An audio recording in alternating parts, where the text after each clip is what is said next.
अच्छी ना बनाया है लोगों आज मैंने भी नहीं किया है। ठीक है, जय हिंद। तो चलिए, हम नलिनी मृदंगम शर्मा के जीवन परिचय पढ़ चुके थे। इनके द्वारा जब लिखी गई कहानी है, उस कहानी का नाम क्या है? विष के दांत। अब चलते हैं कहानी में।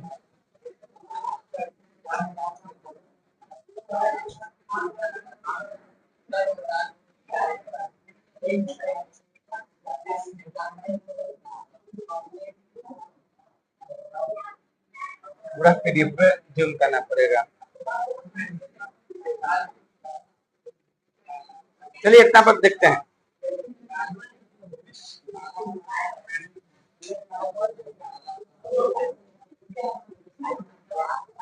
ध्यान से यहां देखिएगा, क्योंकि कहानी के कहीं कहीं हिस्से को उठाकर ही प्रश्न किए जाते हैं। ठीक ना? चलिए यहां से पढ़ते हैं कि सेन साहब की नई मोटर कार बंगले के सामने बरसाती में खड़ी है। कहाँ खड़ी है? बरसाती में खड़ी है। काली चमकती हुई स्ट्रीम इंड लिखा हुआ जी, बताते हैं। स्ट्रीम जैसे कोयल जानते हैं, इतना ना घिस गया है, कैसे दिखाई नहीं दे रहा। कोयल घोंसले में की गई कब?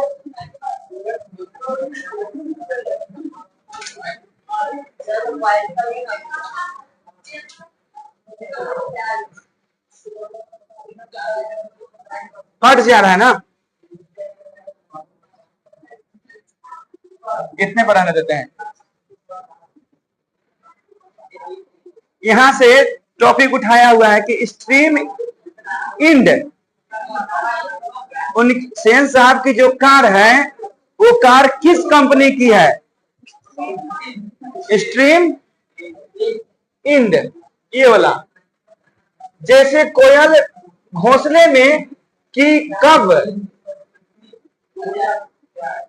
क्या वहां से दिखाई दे रहा है? आए?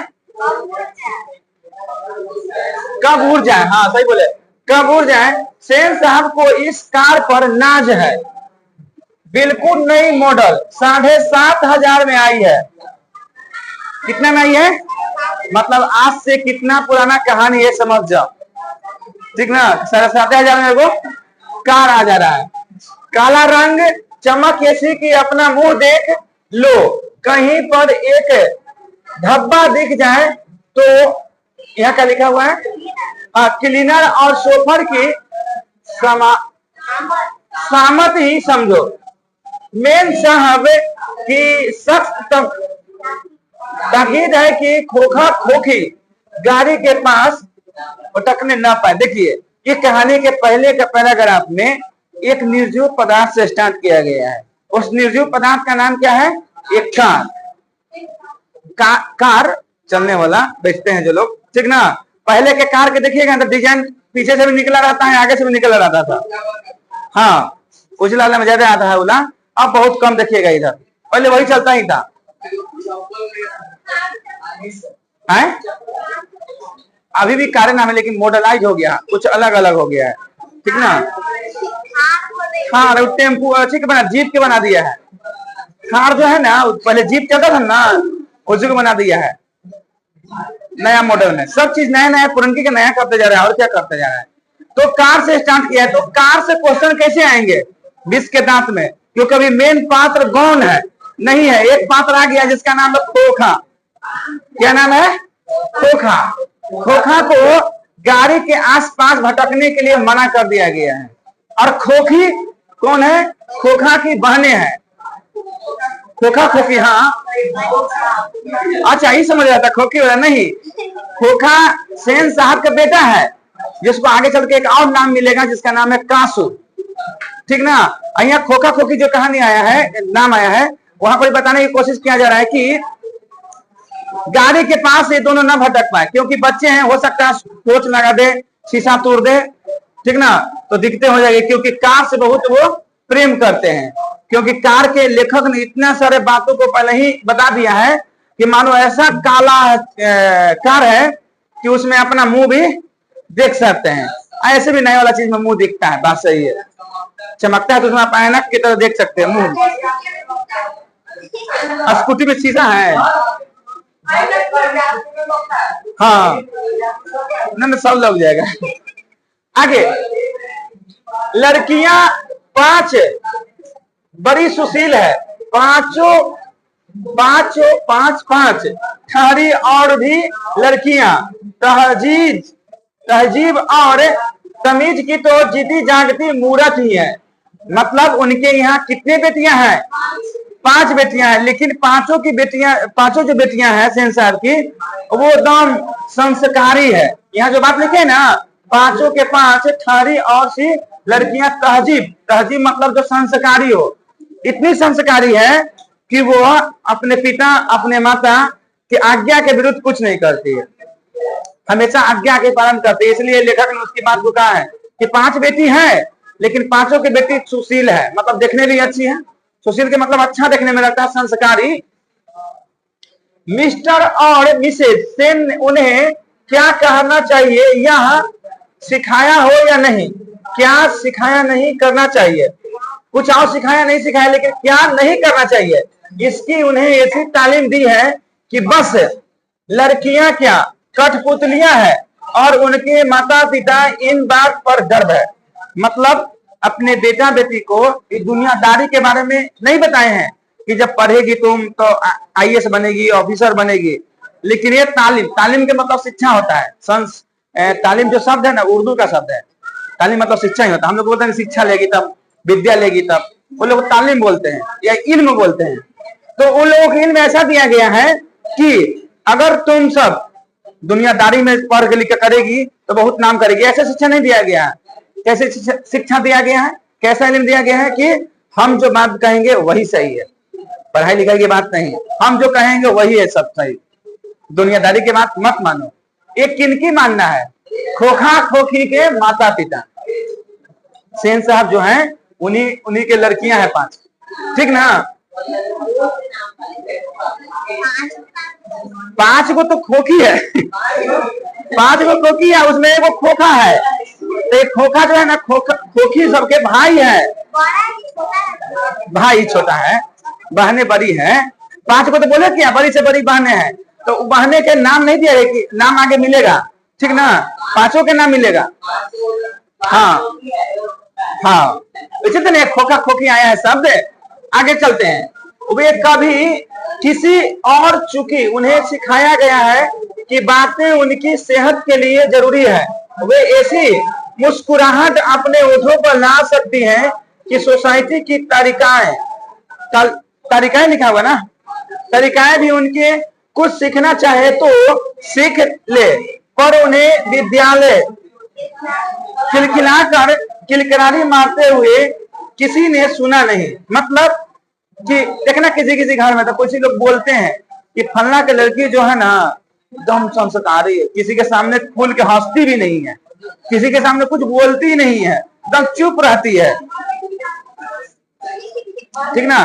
किलकारी करने का मतलब अगर मान ली कि अभी कुछ हम हंसी मजाक वाला बात का है तो सब हंसने लगती है, लेकिन उसमें से कुछ ऐसे लोग हैं जो कुछ नहीं थे, कुछ असर नहीं पता, जैसे कि पता नहीं चलता कि हम कहाँ बोल रहे हैं कहाँ कर रहे हैं, एकदम शांत स्वभाव की। अब सुनती है कि नहीं सुनती पता नहीं, इसलिए तुम खोखी हो सकती है, ठीक ना। आगे, किलकारी मारते हुए किसी को नहीं सुना, मतलब उनके बेटियों को 5 को कोई सुना नहीं है ठहा करते हुए, ठहाका मारते हुए, ठीक है, जब तुम हंस रही है। कई लोग तो इतना राक्षस हंसता है ना, रोल करता है ना, वैसे अरे है खोखा गाएगा अभी इसमें। आगे देखिए, सेन परिवार के मुलाकाती रस्क के साथ, रस्क लिखा हुआ है ना जी, वहां का हमको नहीं बुझाता है, रस के साथ अपने शरारती बच्चों से खींचकर कहते हैं, एक तुम लोग हो और मिसेस सेन की लड़कियां हैं, अब एक फूल का गमला तोड़ने के लिए बना है, तुम लोगों के मारे घर में कुछ भी तो नहीं रह सकता। ये बातें कौन बोल रहा है?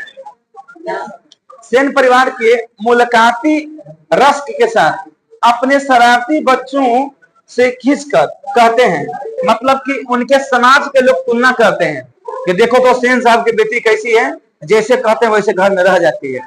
उनके समाज वाले, मतलब उनको अच्छा लग रहा है कि हाँ ऐसे ही लड़कियां होना चाहिए, लेकिन लेखक इसकी आलोचना करते हैं। नहीं, ऐसा भी डिसिप्लिन, ऐसा भी अनुशासन नहीं रखना चाहिए कि बच्चे केवल अपने ही घर के दबाव में रह जाए। उसका भी जीवन है, उसका भी कुछ लाइफ है, जो कभी खेले, कबड्डी, क्रिकेट, सिनेमा हॉल वगैरह वगैरह देखे, ताकि जिंदगी को और जान पाए। गांव वाले तुलना कर रहे हैं, तुलना करते हैं कि फलना की बेटी ऐसी है। आपके गांव में भी ऐसा कोई करते होंगे कि देखो दोनों का, खासकर गांव वाले में काम करने वाले की ना देखे, कामों कर लिया पढ़ू लिया, तो कामों का तू पर, ऐसा सुने आप लोग में आया है? लोग कहते हैं कि काम करके नहीं पढ़ा। खास ज्यादातर हमको भी कहा गया, बहुत पहले कहा गया, अभी भी कहा जाता है कि काम करते करते वो नौकरी ले लिया, तो नौकरी नहीं लिया रहा है। काम करते करते पढ़ू लेता, पढ़ाऊ लेता, सब काम कर लेता है। तब क्या कीजिए? जैसे कि हमको देख लो, कई लोग हैं कि केवल पढ़ने पे हैं, हम पढ़ भी रहे हैं और पढ़ा भी रहे हैं, तो कई लोग तुलना करते हैं कहा राम जीवा है कि पढ़ाऊ रहा है और पढ़ू रहा है। ऐसे कई लोग उदाहरण देते होंगे, ठीक ना? उसी तरह इनके आसपास के गांव वाले भी उदाहरण देते हैं, क्योंकि इनकी बेटियां क्या है? संस्कारी है, सुशील है, बातें मानने वाली है। चलिए अब आगे चलते हैं।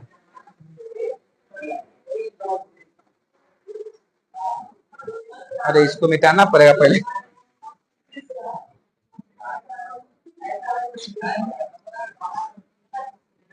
एक छोटा कहाँ कर ले तुम?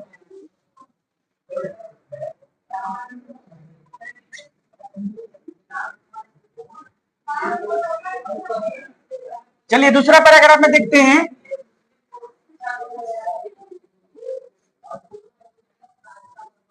जो जहां तक सेन परिवार की लड़कियों का सवाल है, उनसे मोटर की चमक दमक को कोई खतरा नहीं था।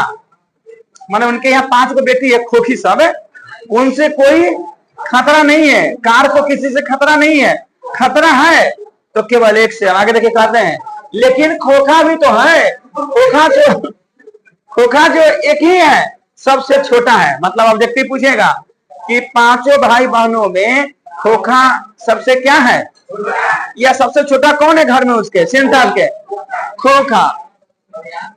खोखा ना उम्मीद बुढ़ापे की आंखों का तारा है, ये मुहावरा है। मतलब इनके बेटा जो हुआ है ना, बहुत बाद में हुआ है। कई लोगों के गांव में देखा जाता है कि बेटा के फेर में कई बेटियां हो जाती है, ठीक ना? अगर मान लीजिए पहला बेटा हुआ, दूसरा बेटा हुआ, हो सकते हैं ऑपरेशन करके काम खत्म कर लेते हैं। अगर बेटी हो रहा है 4 गो 5 गो, तो 5वां नंबर पर देखिए नहीं आ रहा है, 8वां नंबर पर आ जाएगा, 10वां नंबर पर। मेरे गांव में 9वां नंबर पर वो है। 8 गो बेटी हो गया ना, तो बेटा के लिए वो तो है। अभी उदाहरण मिलेगा गांव में। ऐसा है ना कि 5 गो बेटी है, नहीं हुआ बेटा, तो एक बार बेटा के कर लिया, तो 6 गो हो गया। ओकरा बाद नहीं हुआ तो फिर 7वां बेटा होता, बंद करवा देता। देखना, अगर भाई ज्यादा होगा ना, तो माने कि बहने ज्यादा होगा ना, तो भाई बहुत कम होता है। अक्सर देखें तो समाज में। क्यों? क्योंकि समाज की मानसिकता है कि बेटा होना जरूरी है, ठीक ना? आज जिसके यहाँ बेटा देखना, अगर लड़का ज्यादा है तो उसके यहाँ बहनें कम होती है, या नहीं होगा बहन। ये प्रत्यक्ष किन प्रमाणम, आप सामने आंख दौड़ाइए, आप पता चल जाएगा। जैसे मेरे गांव में वह है, उनका नाम है, कैमरा के सामने नहीं बोल सकते हैं, अरे रामनाथ, उनके यहाँ 8 गो बेटा है, जिसमें से 1 गो बेटा खत्म हो गया, 1 गो बेटी है।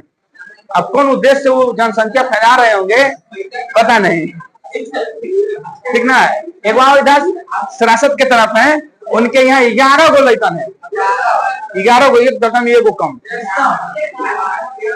और इस्लाम धर्म में जब जाइएगा, इस्लाम में, मुसलमान में, तो लोग कहते हैं ना कि सब तो अल्लाह दे रहे हैं, सब अल्लाह दे रहे हैं। हाँ, सब आधा दर्जन मैक्सिमम, 7 गो 8 गो दम एवरेज है। ज्यादा करेगा तो सब 15 गो 16 गो जनसंख्या। हाँ जी, सबसे बड़ा लगभग लगता है कि होगा ही 18 करोड़। तो हाँ, अंदाज हम बोले हैं, डेटा देखना पड़ेगा ना। आगे चलिए, यह नहीं है कि मिसेस सेन अपना और बुढ़ापे का कोई ताल्लुक किसी हालात के मानने को तैयार हो, और सेन साहब ने सचमुच बूढ़े नहीं लगते, लेकिन मानने लगने की बात छोड़िए, हकीकत तो यह है कि खोखा का आविर्भाव तब जाकर हुआ था जब उनकी कोई उम्मीद दोनों को बाकी नहीं रह गई थी। खोखा जीवन के नियम का अपवाद था। ये क्वेश्चन आया हुआ है, यहां से लाइन उठा देगा, कदे खोखा जीवन के नियमों का अपवाद था और वह अस्वाभाविक नहीं था कि घर के नियमों का भी अपवाद हो। इस तरह मोटर का कोई खतरा हो सकता है था तो वो खोखा से ही होता। इतना लाइन दे देगा क्या कि निम्नलिखित में यह पंक्ति किस कहानी से ली गई है, भाव स्पष्ट करे। 2 नंबर में या तो 1 नंबर भी आ जाएगा, ऑब्जेक्टिव में दे देगा कि किस कहानी की पंक्ति है, तो आपको याद होना चाहिए कौन कहानी की पंक्ति है, विष के दांत। अब देखो लेखक बोलते हैं कि उनके घर में अगर उनके कार को खतरा है शीशा टूटने से या कुछ और टूटने से, तो केवल एक ही से, खोखा से। आप खोखी लोगों से कुछ नहीं, 5 को जो खोखी है ना उससे कोई खतरा नहीं है। अब देखिए उनकी नाम आता है, उनकी जहां लड़कियां हैं उनका नाम आ रहा है।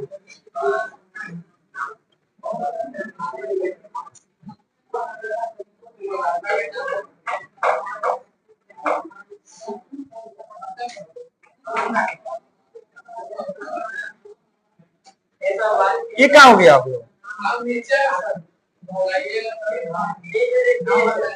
अच्छा पेज लेना है ना, अच्छा रुको इतना पढ़ा लगा तो आगे लेते हैं।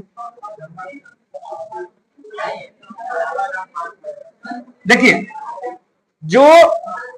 जहां तक सेन परिवार की लड़कियों का सवाल है, उनमें से मोटर की चमक दमक ये तो पढ़ा दी ना। अच्छा हाँ बात यहाँ से बहुत इंपॉर्टेंट बात है, ध्यान दीजिएगा इस पॉइंट को। बात ऐसी थी कि सीमा, रजनी, आलो, शेफाली, आरती 5 हुई तो मतलब उनके यहाँ जो बेटियां हैं उन 5 बेटियों का नाम यहाँ दे दिया गया है। तो क्वेश्चन यहाँ से 5 तरह से बन सकते हैं कि शेफाली किस कहानी की पात्र है, इसके दांत। तो 5 को इससे नाम आएगा था, 5 बोलेंगे नहीं, वो बोल दिए। ऐसे ही प्रश्न आ सकते हैं और ऐसा प्रश्न तुमको ना एग्जाम में दिया जाएगा और नहीं कोई सेट रूप में दिया जाता है। ये सेल्फ स्टडी प्रैक्टिस करते करते ही आता है और उन्हीं लोगों को टॉप 10 में नाम आता है जो ऐसे ऐसे बातों को एकदम बारीकी रूप से देखते हैं। ठीक ना, 5 के नाम रख लो। आइए रखने वाला है, समझने वाला। 5 बेटी के नाम क्या है? सीमा, रजनी, आलो, शेफाली और आरती। इसमें 3 नाम ऐसा नहीं तुरंत याद हो गया होगा, रजनी या सीमा। जो 2 है आलो और शेफाली, जो 8 है। ठीक ना। ये करें तो उनके घर में अलग नियम थे, दूसरी तरफ शिक्षा थी और खोखा के लिए अलग दूसरी। मतलब उनके घर में बेटा भी है बेटी भी है। बेटा सबसे छोटा है, बेटियां जो है बड़ी है, लेकिन उनके घर में नियम अलग अलग हैं। अपवाद है कौन? खोखा। क्यों अपवाद है? क्योंकि उसके लिए पढ़ाई लिखाई के बारे में सोचा जाता है, बेटी के बारे में पढ़ाई लिखाई के बारे में नहीं सोचा जाता है। क्यों नहीं सोचा जाता है? कि बेटा को इंजीनियर बनाएंगे और बेटी का आगे शादी करके देंगे, रोटी बल्कि खिलाएगी। यही मानसिकता है। आगे चलते हैं कहानी में। अब क्या हुआ है?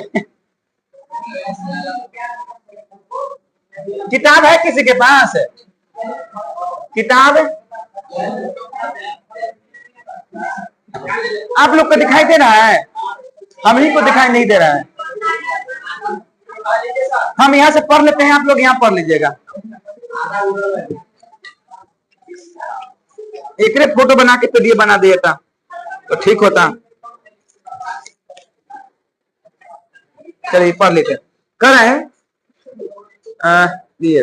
खोखा आखिर अपने बाप का बेटा ठहरा। उसे तो इंजीनियर होना है, अभी उसे इसके लक्षण दिखाई पड़ते हैं, इसलिए ट्रेनिंग भी वैसे ही दी जा रही है। हम समझ क्या बात, ये पूरे पीडीएफ का मतलब हम बता देते हैं, क्या ये बताया गया है। आप घर पर अच्छा से कर स्टडी कर लीजिएगा। देखिए अपवाद नियम है, घर में बोल दिया गया है कि विष के दांत कहानी में कि खोखा क्या है? अपवाद है। अपवाद क्यों है? क्योंकि उसके पढ़ने लिखने उसके भविष्य के बारे में कौन सोचते हैं? सेन साहब बेटी के बारे में नहीं सोचते हैं। क्यों नहीं सोचते हैं? क्योंकि उसको इंजीनियर बनाना है, और इंजीनियर बनाना है तो इतना ना चोन्हा लगाना है उनको, इतना ना उनको फुला दी है बर्रा जैसा कि गलती में भी देखते हैं कि इंजीनियर कर रहे हैं। मतलब कि कार के अगर शीशा फोड़ दिया जाता है तो बोलते हैं कि ठीक किया, लगता है ना कि इसको वहीं से इंजीनियर की नॉलेज है, देखना चाहता है कि आखिर बत्ती कैसे जुटल है, तार कैसे जुटल है, ये नहीं देख रहा है कि दूसरा मारो उसको, शीशा कहे फोड़ दिया है। ये कैसे आता है भाव, ये कैसे कहानी में आया है? तो बात है कि उनके यहाँ कुछ हित नाता लोग आते हैं मिलने। किनके यहाँ? सेन साहब के यहाँ। जब हित नाता आते मिलते बैठे रहते हैं अपने वो होता है गेस्ट रूम, वहां बैठे रहते हैं, तो वहां बैठे बैठे कुछ बात कर रहे थे, तो एक भाई आता है आवाज खट खट का, कुछ टूटने का, तो लोग जाते हैं कि क्या हुआ क्या हुआ, देखते हैं कि तो शीशा टूट गया है। क्या टूट गया है? शीशा टूट गया था। शीशा का जगह टूट गया लाइट का, लाइट रहता पीछे ना, तो उनके हित नाता पूछते हैं सेन साहब से कि कौन तोड़ दिया, तो बोलते कि बेटियां तो तोड़ नहीं सकती है, तोड़ा होगा तो यकीन वही साहब का काम होगा, खोखा का।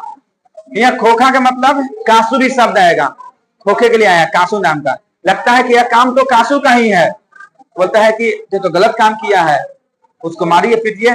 तब उनको बैठाते हैं कि चलिए आप मेरे सामने पहले बैठिए, देखिए हम अपने बेटे को इंजीनियर बनाना है। इंजीनियर इसलिए बनाना है कि अब वहीं से हथौड़ी ला दिए हैं, कांटी ला दिए हैं, तार ला दिए हैं, इलेक्ट्रिक सामान ला दिए हैं, और ठोक ठाक करते रहता है। मतलब कि ऐसा लगता है कि इसको बचपन से ही, जन्म से ही इंजीनियर बन के आया है, और जब पढ़ लिख जाएगा होम ट्यूशन दिवाते हैं। और एक ऐसे स्कूल में बैठा था, स्कूल का भी नाम आया है, हमको याद नहीं है, पढ़ लीजिएगा।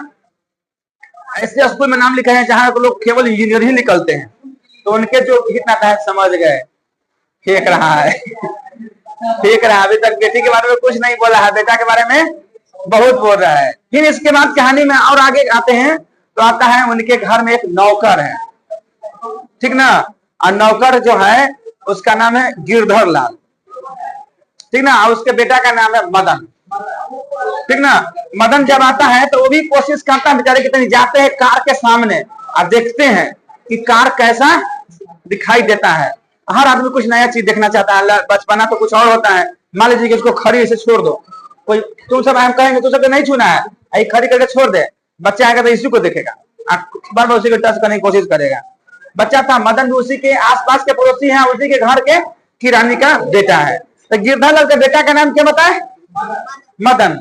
क्या पढ़ेंगे बहुत ज्यादा टाइम लग जाएगा, हम अपने मन से कह रहे हैं। तब गिरधर लाल के बेटा जो मदन आता है तो उसको परछाई पड़ने से पहले ही रोक दिया जाता है, और सोफर को कहते हैं कि कोई भी मेरे कार के आसपास भटकना नहीं चाहिए, तुमको खैर नहीं है, मार के लाते मुझे हार देंगे।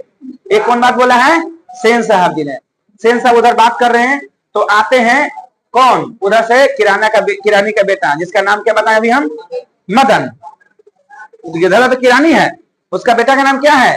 मदन है। किरानी के मतलब उनके यहाँ कुछ कलर वाला काम करना, कागज पत्र वाला, ठीक ना, वही काम करते हैं उनके यहाँ गिरधर लाल। तब क्या होता है कि उसको रोकता है सोफर। सोफर कौन है? इन्हें ड्राइवर है। किसके ड्राइवर है? सेन साहब की। सेन साहब रोक रहा है लेकिन वो रोक नहीं रहा है, बार बार कोशिश कर रहा है कि जाके छुए शीशा चक्का, बचपन का आदत होता है लापरवाही की तरह, लेकिन छुए नहीं, तो हल्ला कर रहा है। तो इधर से गिरधर कौन हल्ला कर रहा है? वो देखते हैं कि तो गिरधर का बेटा है, वो जिद कर रहा है कि हम देखेंगे छुएंगे। फिर उसकी माँ भी आ जाती है, उसको धर के ले जाते हैं। तब तक आते हैं, बोलते हैं ये कौन है? ये मेरे गाड़ी के छूने आ रहा था। मतलब कि उनका भी बेटा उसी उम्र का है, उसके उनके यहाँ जो रहता है उनके भी बेटा का उम्र आसपास में वही है, लेकिन उनको जैसे तैसे बोलते हैं। कहते हैं एक किरानी का बेटा कहीं हंसियत हो जाएगी कि मेरा कार छू देगा, और उनका बेटे को तार माने टूट दिया है ना, अच्छी बॉल में तो कोई दिक्कत नहीं है। अब बेटा कहीं देखने आ रहा तो नहीं देखने जा रहा है, उसको जैसे तैसे गरियाता है। कहते हैं उनकी माँ को कि ले जाओ इसको, अब की बारी आया तो गोड़ हाथ तोड़ के छोड़ देंगे। किसको बोल रहे हैं? मदन के। मदन को लेके चला जाता है। मदन से पूछते, मदन जब चला जाता है तो पूछता है वो गिरधर लाल सोफर से, माने ड्राइवर से, कि क्या कर रहा था? वो जिद कर रहा था कुछ का, तो बोलता है कि हाँ, गाली भी दे रहा था कि हम देखेंगे। तो और गुस्सा में आते हैं। अब उसके पिता उन्हीं के घर में काम करते हैं, जाता है उनके पिता से मिलते हैं, कहते हैं कि ऐसी बेटा को लुच्चा लंगा के पोस ले है, आके मेरे ड्राइवर से लड़ते रहता है, गाड़ी छू रहा था, तो कहते कि ठीक है हजूर आपकी सही, सब गलती नहीं करेगा, माफी मांग लेते हैं और जाते हैं। मदन को बहुत मार मारते हैं। कौन मारता है? मदन के पिता। मदन के पिता का नाम क्या बताएं? गिरधर लाल। बेचारा मारते तो हैं, उसके बाद वो घर तो नहीं आते हैं, लेकिन उसके बाद हमेशा दोनों के बीच में, कासू और मदन के बीच में प्रतिद्वंदी रहता है। मैंने खेलने जाता है तो एक साथ खेल नहीं पाता है, मारापीटी हो जाता है, ठीक ना। ऐसे क्रम चलते चलते चलते एक दिन की बात है कि हाँ, कार के पास जाने से पहले कासू मदन से लड़ लेता है और कहता है कि तुम्हारा औकात है कि तुम कार को मैं देखकर, मेरे पिताजी का कार देखेगा? बोलता कि नहीं देखे, हम तो मारपीट हो ही गया, तो हम जा ही रहे हैं, अपने घर में सेटल है ही, ठीक ना। लेकिन जैसे तैसे उसको फिर भगा देता है, गाली देता है। कौन? कासू। कासू अब कौन है बता दिए? सेंसर का बेटा वही खोखे है, ठीक ना। किसी तरह भगा दिया जाता है, उसको देखने देते। लेकिन बचपन देखना जिद होता है वो चीज का कि हम भी देख लेते हैं, लड़ेंगे तैयो हम देखेंगे, मारेंगे तैयो हम देखेंगे, लेकिन बेचारे को देखने नहीं दिया जाता है। किसको? मदन को। मदन को अंदर बहुत गुस्सा आता है, मन करेगा मार के फाड़ दे वही है इसको, ठीक ना। लेकिन मार नहीं पाता है वहां पर ही, लेकिन वो जीत करता है। अगर हम कहूँ खेल खेलते रहे, हमारे खेल में आ गया तब तो हल्का मचा देंगे, ठीक ना। एक दिन की बात है कि लट्टू खेल रहा था। क्या खेल रहा था? कहानी में शब्द आया है, लट्टू खेल रहा था। लट्टू कौन खेल रहा है? मदन, ठीक ना। मदन जो है गरीब परिवार का बेटा है और कासू जो है अमीर परिवार का बेटा है। झोपड़ी और महल के बीच में यहाँ पर ही बात आता है थोड़ा बहुत, ठीक ना। देखना अक्सर झोपड़ी वाला, मट्टी वाला घर वाला कहीं खेलेगा ना तो 10-5 आ जाएगा, तो हम इतना अच्छा खेल जमा देता है ना कि अमीर आदमी भी नहीं कर पाता है। लट्टू खेल रहा था, उसी के पास से गुजर रहा था कौन? कासू। उसको भी मन ललका कि चलते थे, क्या खेल हो रहा है।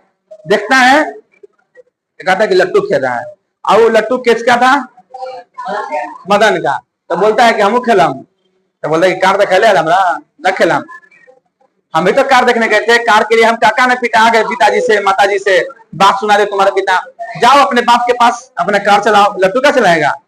इतना बोलना क्या था कि कासू बहुत गुस्सा में हो जाता है, कहते कि तू ही रोकेगा हमको, लेता उसका लट्टू चलाने लगता है। इतना में क्या होता है? मारपीट होने लगता है। आई दोनों के मारपीट देखते हुए बचपन को छोड़ाता नहीं है। देखना कई लोग लड़ते देखो, एक बार देखता लड़ेगी, देखो कौन पटाखता है पहले, अच्छा कपा नाक फूट जाता तब ले जाता दोनों के धक्कर के, चलो चलो तूपन घर है। इतना में क्या होता है कि इसका तो गुस्सा था। किसको गुस्सा था? मदन को। कहता है रुक समझाते हैं। जाता है एक फट माता के दो दांत टूट देता है। किसका? कासू का। दांत टूटते हुए, खून बहते हुए जाता है बाप भी। अब ये समझो, जो कार का नहीं छूने दे रहा था, अब तो उसका बेटा का दांत तोड़ दिया है। और वही दांत जो टूटा है, वही दांत तोड़ने के बाद आ गया है कहानी का नाम 20 के दांत। जो उसके घमंड का था, उसको घमंड ही तोड़ देता है। कौन? मदन। मदन इस कहानी का प्रमुख नायक हुआ, क्योंकि वो अपने अधिकार के लिए था, वो अपने खेल खेल रहा था, तो उसके लिए थोड़ी खिलाएगा। जब तुम्हारा कार बाप नहीं देखने दे रहा है तो हम लट्टू क्यों दिखाएंगे? हाँ, तू आया बलजोरी खेलने लगा कि हम तो खेल करेंगे, हर जगह अमीरे बनिएगा। यहाँ खेल में हम है राजा, तू राजा नहीं है। मार को उसका दांत तोड़ देता है और रोते हुए जाता है बाप भी। बाप तो उसका दम कितना फायर रहेगा ये समझो, ठीक ना। तो अंत में उसके पिता को जैसे तैसे बोलते हैं और कहते हैं कि तुम मेरे यहाँ काम नहीं कर सकता, तुम्हारा बेटा हमारे बेटा को मार दिया है, तुम यहाँ से जाओ। मदन बेचारा वो दिन घर नहीं जाता है, जानता है कि आज जो मरम्मत हमको होगा ना, थोड़ा थोड़ा बात लाता बहुत मरम्मत होता ही रहता है, माता भी मारते रहती है, पिता भी मारते रहते हैं, आज मेरे पिताजी भी मारेंगे। बेचारा डरे जाता नहीं, लेकिन करते करते शाम के जाता है, सहमते सहमते दम करते करते कि पिताजी देख लेने। माता भी जा रही थी कि आज इसका बहुत अच्छा धोलैया होगा, ठीक ना। लेकिन कुछ नजारा अलग ही हो जाता है। गते गते जाता है, पिता भी जाकर निराश होकर बैठे हुए थे, देखते हैं कि बेचारा गते गते आ रहा है। कहते हैं आज तक जितना प्रेम नहीं किए थे उनके पिता, वो दिन प्रेम करते हैं। कहते क्या बेटा, गोदी ले लेते हैं। कहते ठीक किया मां, ठीक ना, ठीक किया। ये थोड़ी है कि हम किसी के यहाँ काम कर रहे हैं तो हमको मारिए पीटिए गाली दीजिए, मतलब कि हमारा जीवन कुछ नहीं है। तुम ठीक किया उसके 20 के दांत को तोड़कर। अब इसके मन में तो बहुत है, कि वाह, उसको भी एहसास होता है मदन को कि आज जीवन में हमको पिता से पहले और इतना प्रेम मिला। अंत में देखिए इसमें क्या है। हाँ जी, हम पूरा कहानियां कहा दिए इसमें। ना ना, आप नहीं करेगा, अब तो कहानियां से खत्म है। गिरधर निस्सहाय निष्ठुरता के साथ मदन की ओर बढ़ा। मदन ने अपने दांत खींच लिए। दांत खींच लिए मतलब समझता है, अब लड़े आप मारता लग रहेगी, ठीक ना। जब बोले कि आओ यहाँ, तो एकदम समझ जाके तुम हाजिर होते मारिए आओ। लेकिन मारते नहीं है वो, क्या कर रहे हो, दांत खींच लिए। गिरधर लाल मदन बिल्कुल पास आ गया। अचानक वह ठिठक गया। उसके चेहरे से नाराजगी का बादल हट गया। उसने कहा, लपक कर मदन की हाथों से उठा लिया। मदन हक्का बक्का अपने पिता को देख रहा था। उसे याद नहीं उनके पिता ने कब उसे इस तरह से प्यार किया था। अगर कभी ऐसा किया था तो गिरधर उसी बेपरवाही, उल्लास और गर्व के साथ बोल उठा जो किसी के लिए भी नौकरी से निकाल जाने पर ही मुश्किल हो सकता है। शाबाश बेटा, एक तेरा बाप है और तू तो बे खोखा के दो दांत तोड़ दे डाले। हाँ, हंसने लगते हैं। अंत में बात बोलती है, यही बात है। मतलब अंत में कहानी में यही हमको मिलता है सिर्फ। मान लीजिए हम पढ़ा रहे हैं तो हमको पढ़ाने तक ही अधिकार है। ये अधिकार नहीं है कि आप किसके साथ घूम रहे हैं तो हम बोलने लगे यहाँ पर ही, या आप कितना देरी खेल रहे हैं तो बोलने लगे। ये मेरा अधिकार नहीं है। मेरा अधिकार है अभी संस्कार में 1 घंटा के बारे में बता देना। अब मैंने कि हमको तो मेरे यहाँ पढ़ने आ रही है, ऐसा थोड़ी कि पढ़ने आ रही है तो आप यहाँ पर लाइट हट गई, सर लेके चल जाए, सर आपको मुझे अच्छा लग रहा है लेके चल जाए, इतना ना कर सकते हैं। जहां तक जो है काम वहीं तक। ये आप किसी के नौकरी कर रहे हैं, मान ली कि कहा कि 1000 ईटा चढ़ाना है तो ईटे चढ़ा सकते हैं ना। आपके यहाँ 1000 ईटे के लिए लिए हैं कि आपके यहाँ गनौरा है वो फेंक देंगे ना। ना, इतना तो मान सम्मान नहीं गिर गया है। वही मान सम्मान को भी अंतिम में दिखाया गया। गिरधर लाल अपने बेटों को गोदी लेता है और कहते कि वाह बेटा ठीक किया, इतना दिन नौकरी करते रहे हमको समझ में नहीं आया, तो एकदम बचपन में ही समझ गया, मार के दांत तोड़ दिया। हाँ हाँ हाँ करने लगा, मैंने हंसने लगता है। कहानी इतना ही था। बस इसको क्या करना है कि हम सारांश रूप में कहें, आपको कोशिश करना है कि घर पर जाकर दम लाइन द लाइन पढ़ जाना है, ठीक ना। कहानी जब पढ़ेगी अब ना तो तुमको समझ में आ गया होगा कि क्या कहानी है, ठीक ना। आज के लिए इतना ही। जय हिंद।